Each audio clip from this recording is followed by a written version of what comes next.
Hello, hello. Welcome back to the Pink Floyd Completion Project. And today, as you can tell by my shirt, we're talking about The Wall again for the fifth and final time until the ranking of all the albums. This is the my review of the live album, which documents Roger Waters' tour of The Wall that he did from from 2011 to 2013. This was released in 2014. The documentation was released in 2014. It's all right. It's all right. It's another version of The Wall. It's the fifth version of The Wall that we have. In the Flesh is very similar to the 2000 version, even though the organ feels a lot more prominent. Harry Waters, Roger Waters' own son, actually plays keys on this album, so that's pretty cool. The Thin Ice, John Caron, yes, John Caron, does a great job of subbing in for Dave in the vocal department. But Roger is very clearly in his 70s now. Like by this point, and this might have been the point where he started doing a little bit of lip syncing. I don't think that fully kicked in until his next live album that we're gonna look at, which might wind up being Friday next week. I will give you the rundown of that schedule when we get to the end of this video, which will be longer than the last. Which will definitely be longer than the last one. Another Brick in the Wall part one, sorry. It's a well-rehearsed band doing, another Brick in the Wall part one. Snowy White, again, subs in great for Dave. It's just, you're never gonna quite get Dave if it's not Dave. Happiest Days of Our Lives, same thing as Brick 1, same thing as Brick 2, same thing with Brick 2, sorry. And then The Ballad of Some French Guy, that's not the actual title. It's it's the story of like a French soldier who died in war, and it's like, again, I get what Roger was trying to do with this. It's an unnecessary addition to the album. It really is. People came to see you do The Wall, not talk about, current shit. Right? But again, he walked away with the creative rights to The Wall in the lawsuit. He can do with it what he pleases. That's, it's fine. He has the right to do it. That doesn't mean that it adds anything to The Wall. If anything, it distracts from the story of The Wall. But Mother, it's very clearly based on the original tour version, but once again, it's not as good. Goodbye Blue Sky, same thing. Empty Spaces is a masterclass of a recreation. It's really good. What Shall We Do Now? There's some haunting screams in the beginning, like underneath the instruments. And it's still pretty damn good. It's still pretty good. Again, those two are masterclasses of recreations from the original tour. Young Lust, not as cool as the original tour, but still cool. One of my turns, I have nothing to say that I haven't already, apart from on this version, Roger is very clearly struggling.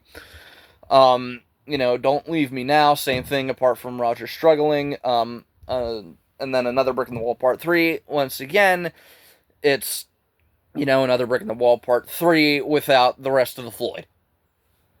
Cool. Right? The only, apart from Roger, the only other person here who played on the original tour is Snowy White. So, yeah. The last few bricks, it's not as cool as the original tour version or even Live in Berlin 1990. It really isn't. Goodbye Cruel World, once again, I have nothing to say. So that ends that. Hey You, it's a great performance. Just not as good as, Pulse's version. You cannot replace Dave. It is not possible. It is not possible. No matter how hard you try to replace Dave, it's just not possible. The man is a god. Is there anybody out there? I don't think I had much to say about it originally, and I have nothing to say this time around. Same thing as Nobody Home, same thing as Vera. Like, you can, like, again, if you want my opinions on a lot of these songs, just go back and rewatch my original wall review, because I'm getting a lot more people, and I will, before I even, start the upload process of this tonight, I will copy the link and put that in the description so that, some people who watched this initially might actually go back and watch that. Because I really liked making that video. It's 37 minutes long. Bring the boys back home.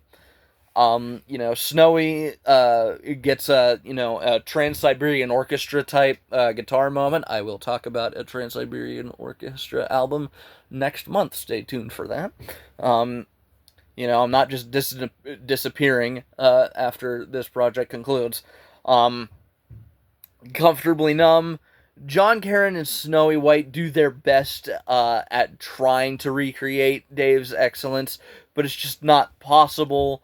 The solo pales in comparison to the studio original. This version doesn't even reach jizz-worthy status. Like, it doesn't even get close. It's a good solo, but it's like, is it though? Like, again, it's a valiant effort, but it's just not there. Yeah, the show must go on. It's a calmer arrangement than the original. It keeps the additional lyrics from the original 80s tour, from the original 80 to 81 tour. In the Flesh Part 2, same as Flesh 1, just add lyrics. Run Like Hell, it's a bitching version, but Dave and Rick are sorely missed. You really feel Rick's absence on this one. Waiting for the Worms, it sounds very similar to Berlin 1990. Stop is here, much like the original album. And then The Trial.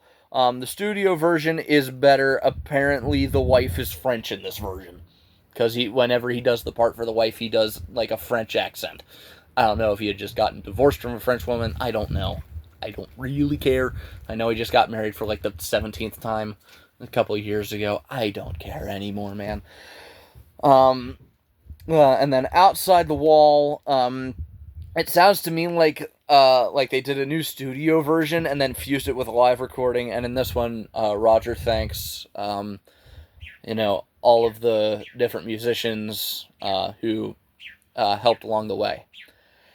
It's alright. It's not essential. Like, unless you just want to hear, unless you're a completionist like me or want to hear every single version of The Wall that there is, there's no real reason to check out this version.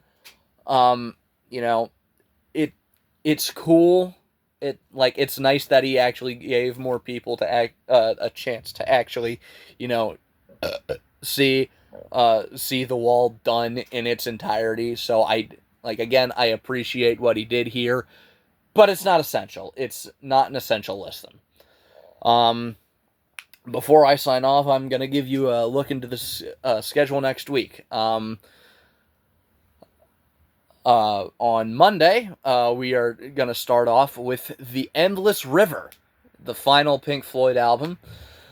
And that is, that album I've got mixed feelings on, but which I'll get into when I make that video, which will be followed by David Gilmour's Rattle That Lock and Live at Pompeii. And then those will be followed by the studio album that Roger put out in 2017 and the live album that documents that tour.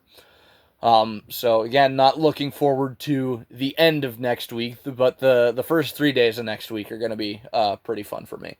And then I think I only have about 3 more things to look at the week following. So again, we're getting close to the end. If you have enjoyed this video, please leave a like on it. If you have something to add, please do so in the comment section down below. If you want to finish out this musical journey with me, please feel free to subscribe. If you want to hear me talk about something other than music, I have a podcast with 2 of my buddies. It's called Dorkies. I will link the most recent episode of that in the description below. And I actually realized I have one more story, so I'm going to tell that right after my sign-off is finished. And if you want to hear what I happen to be listening to that day, or a 15-second segment of it at least, you can follow me on Instagram at Sean_Heaster 1979. I post a 15-second segment of a song there on my story every single day. Now, in 2011, at the London O2 Arena, on one very special night, during Comfortably Numb, a very special guest showed up.